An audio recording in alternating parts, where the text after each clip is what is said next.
Edgar Allan Poe, Le masque de la mort rouge. La mort rouge avait pendant longtemps dépeuplé la contrée. Jamais peste ne fut si fatale, si horrible. Son avatar, c'était le sang, la rougeur et la hideur du sang.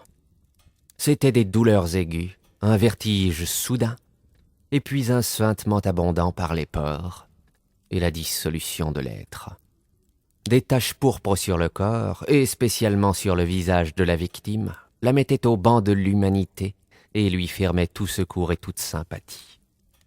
L'invasion, le progrès, le résultat de la maladie, tout cela était l'affaire d'une demi-heure.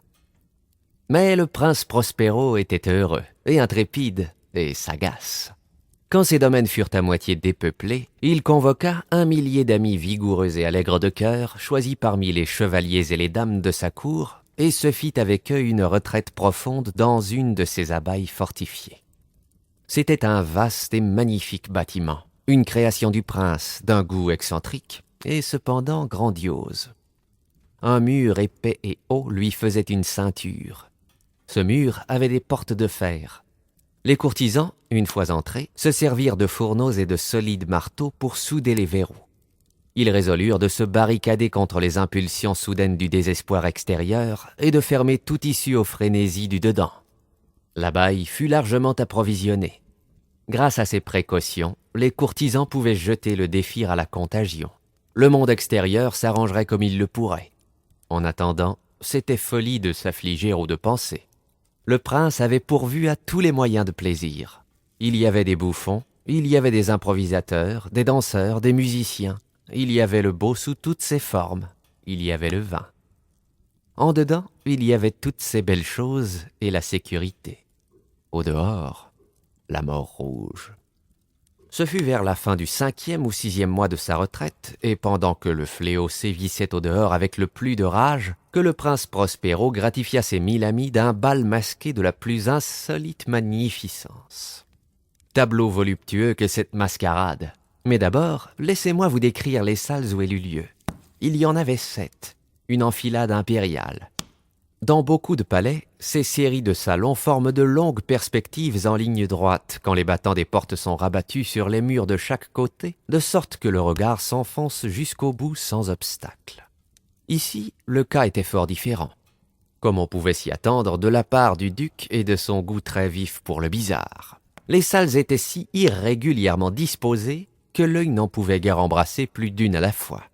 Au bout d'un espace de 20 à 30 yards, il y avait un brusque détour, et à chaque coude un nouvel aspect. À droite et à gauche, au milieu de chaque mur, une haute et étroite fenêtre gothique donnait sur un corridor fermé qui suivait les sinuosités de l'appartement. Chaque fenêtre était faite de verre colorié, en harmonie avec le ton dominant dans les décorations de la salle sur laquelle elle s'ouvrait. Celle qui occupait l'extrémité orientale, par exemple, était tendue de bleu, et les fenêtres étaient d'un bleu profond. La seconde pièce était ornée et tendue de pourpre, et les carreaux étaient pourpres. La troisième, entièrement verte, et vertes les fenêtres. La quatrième, décorée d'orange, était éclairée par une fenêtre orangée. La cinquième, blanche, la sixième, violette. La 7e salle était rigoureusement ensevelie de tentures de velours noir qui revêtaient tout le plafond et les murs et retombaient en lourdes nappes sur un tapis de même étoffe et de même couleur. Mais dans cette chambre seulement, la couleur des fenêtres ne correspondait pas à la décoration. Les carreaux étaient écarlates, d'une couleur intense de sang. Or, dans aucune des 7 salles, à travers les ornements d'or éparpillés à profusion çà et là ou suspendus aux lambris, on ne voyait de lampe ni de candélabre. Ni lampe, ni bougie. Aucune lumière de cette sorte dans cette longue suite de pièces. Mais dans les corridors qui leur servaient de ceinture, juste en face de chaque fenêtre, se dressait un énorme trépied, avec un brasier éclatant qui projetait ses rayons à travers les carreaux de couleur et illuminait la salle d'une manière éblouissante. Ainsi se produisait une multitude d'aspects chatoyants et fantastiques. Mais dans la chambre de l'ouest, la chambre noire, la lumière du brasier qui ruisselait sur les tentures noires à travers les carreaux sanglants était épouvantablement sinistre et donnait aux physionomies des imprudents qui y entraient un aspect tellement étrange que bien peu de danseurs se sentaient le courage de mettre les pieds dans son enceinte magique. C'était aussi dans cette salle que s'élevait, contre le mur de l'ouest, une gigantesque horloge d'ébène. Son pendule se balançait avec un tic-tac sourd, lourd, monotone. Et quand l'aiguille des minutes avait fait le circuit du cadran et que l'heure allait sonner, il s'élevait des poumons d'airain de la machine un son clair, éclatant, profond et excessivement musical, mais d'une note si particulière et d'une énergie telle que d'heure en heure, les musiciens de l'orchestre étaient contraints d'interrompre un instant leurs accords pour écouter la musique de l'heure. Les valseurs, alors, cessaient forcément leurs évolutions. Un trouble momentané courait dans toute la joyeuse compagnie, et tant que vibrait le carillon, on remarquait que les plus fous devenaient pâles, et que les plus âgés et les plus rassis passaient leurs mains sur leur front, comme dans une méditation ou une rêverie délirante. Mais, quand l'écho s'était tout à fait évanoui, une légère hilarité circulait par toute l'assemblée. Les musiciens s'entre-regardaient et souriaient de leurs nerfs et de leur folie, et se juraient tout bas, les uns aux autres, que la prochaine sonnerie ne produirait pas en eux la même émotion. Et puis, après la fuite des 60 minutes qui comprennent les 3600 secondes de l'heure disparue, arrivait une nouvelle sonnerie de la fatale horloge, et c'était le même trouble, le même frisson, les mêmes rêveries. Mais, en dépit de tout cela, c'était une joyeuse et magnifique orgie. Le goût du duc était tout particulier. Il avait un œil sûr à l'endroit des couleurs et des effets. Il méprisait le décorum de la mode. Ses plans étaient téméraires et sauvages, et ses conceptions brillaient d'une splendeur barbare. Il y a des gens qui l'auraient jugé fou. Ses courtisans sentaient bien qu'il ne l'était pas. Mais il fallait l'entendre, le voir, le toucher pour être sûr qu'il ne l'était pas. Il avait, à l'occasion de cette grande fête, présidé en grande partie à la décoration mobilière des 7 salons, et c'était son goût personnel qui avait commandé le style des travestissements. À coup sûr, c'étaient des conceptions grotesques, c'était éblouissant, étincelant, il y avait du piquant et du fantastique, beaucoup de ce qu'on a vu dans Hernani. Il y avait des figures vraiment arabesques, absurdement équipées, incongrument bâties, des fantaisies monstrueuses comme la folie. Il y avait du beau, du licencieux, du bizarre en quantité, tant soit peu du terrible et du dégoûtant à foison. Bref, c'était comme une multitude de rêves qui se pavanaient çà et là dans les 7 salons. Et ces rêves se contorsionnaient en tous sens, prenant la couleur des chambres, et l'on eût dit qu'ils exécutaient la musique avec leurs pieds et que les airs étranges de l'orchestre étaient l'écho de leurs pas. Et de temps en temps, on entend sonner l'horloge d'ébène de la salle de velours. Et alors, pour un moment, tout s'arrête, tout se tait, excepté la voix de l'horloge. Les rêves sont glacés, paralysés dans leur posture, mais les échos de la sonnerie s'évanouissent, ils n'ont duré qu'un instant, et à peine ont-ils fui qu'une hilarité légère et mal contenue circule partout.